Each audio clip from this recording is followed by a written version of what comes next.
तो आपको वो स्टोरी में अभी सुना। स्टोरी ऐसी है कि एक समुंदर होता है, उस समुंदर के किनारे एक बच्चा खेल रहा है। वो खेलते खेलते वो समुंदर जो है उसके अंदर उसकी चप्पल बह जाती है, तो वो बच्चा गुस्सा हो जाता है और वो समुंदर के बाहर आता है और उसकी रेत में लिखता है ये समुंदर चोर है, ऐसा लिखते हैं। वो बच्चा वहां खड़ा होता है तो उसकी कुछ ही दूर एक आदमी खड़ा होता है, वो देखता है कि बच्चे ने कुछ लिखा। वो जाके देखता है, वो देखता है बच्चे ने लिखा ये समुंदर चोर है। तो वो जो आदमी है ना, वो उस बच्चे को कहता है कि वो गलत लिख रहा है, ये समुंदर चोर नहीं है, ये समुंदर खूनी है, क्योंकि इस समुंदर में कुछ समय पहले मेरा भाई बह गया और डूब गया, तो ये समुंदर खूनी है।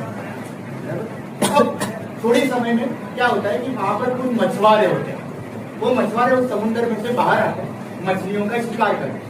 अब उनको उस दिन बहुत सारी मछलियां मिली होती है, बराबर।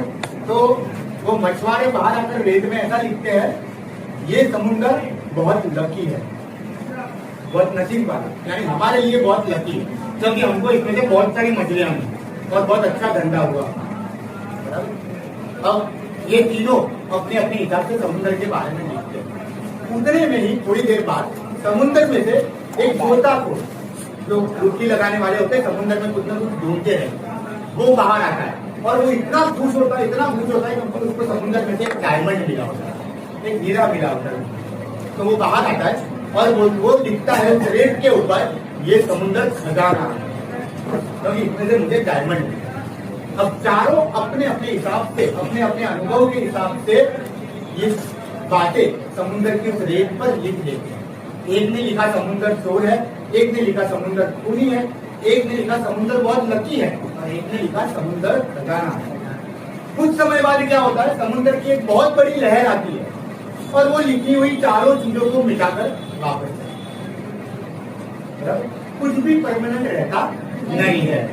अब ये बात हमको क्या सिखाती है कि दुनिया हमेशा परसेप्शन से बनी हुई है, यानी कि मान्यताओं से बनी हुई है।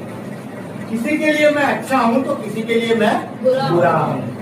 हमको हमारे जीवन में करना क्या है, जो भी व्यक्ति हमको चाहे प्रशंसा दे चाहे बुराई दे, हमको वो एक्सेप्ट करनी नहीं है।